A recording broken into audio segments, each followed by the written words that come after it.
SOP. Jadi yang mana ya harus saya ikuti? Kalau ngikuti SOP, waduh, bisnis bisa macet ini.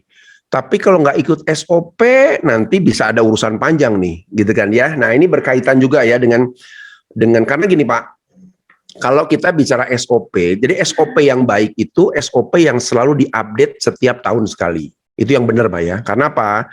Karena dalam dunia organisasi yang sehat tuh Pak, ada yang namanya peraturan, ya, ada yang namanya kebijakan, ya kan?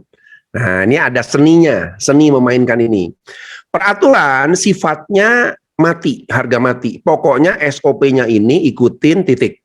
Di luar dari SOP, kalau kita lakukan satu, ya misalnya melanggar SOP ya, kita mencoba untuk memotong jalur SOP. Satu, bisa jadi muncul masalah. Yang kedua, bisa jadi kita kena SP. Yang ketiga, bisa jadi kita dianggap fraud. Ya, ini saya sering ngajar fraud ya di beberapa perusahaan ya. Fraud yang sering saya temui itu bukan kesalahan orangnya, tapi kesalahan sistem juga. Nah, hati-hati itu. Sehingga orang itu dianggap fraud. Padahal yang problem itu sistemnya yang tidak pernah diupdate. Ini yang sering jadi masalah nih, gitu ya. Jadi fraud itu harus mengacu kepada mana? Kepada SOP-nya dilaksanakan nggak? Ada penyimpangan nggak dari SOP-nya? Nah, masalah SOP-nya terlalu kaku, lalu orang karena ngerasa bahwa di lapangan beda Pak, nggak bisa begini. Udah kita gini aja deh. Yang penting kita, yang penting menghasilkan. Nah, tapi hati-hati gitu ya.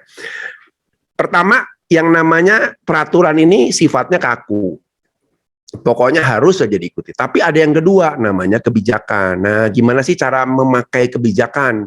Pak, gimana ya supaya saya motong jalur, tapi saya nggak dipersalahkan suatu hari. Karena ini kan saya lakukan demi untuk perusahaan. Karena kalau kita pakai gaya peraturan, walaupun Bapak dan Ibu punya alasan demi perusahaan, gitu ya, tetap yang namanya melanggar SOP ya melanggar, bisa kena SP, bisa lebih fatal dari itu.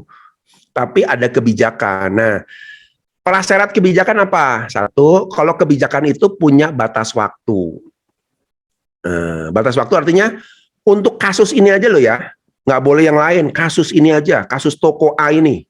Toko lain nggak boleh berlaku. Nah, harus tegas dulu, jelas dulu. Nah, kita sebagai pimpinan, kalau kita membuat kebijakan untuk bawahan kita, jelaskan pada mereka, ingat ya, ini hanya untuk toko ini. Jangan diterapkan ke toko yang lain. Nah, karena SOP-nya sudah clear. Lalu yang kedua, harus ada eskalasi. Eskalasi kewenangan. Artinya apa? Selama bawahan kita melaporkan kepada saya, atau Bapak melaporkan kepada atasan Bapak, Bapak tenang. Berarti Bapak melakukan shortcut atau potong jalur itu dengan support dan dukungan dari orang yang punya kewenangan. Itu kuncinya tuh. Ya, ada batas waktu dan ada kewenangan.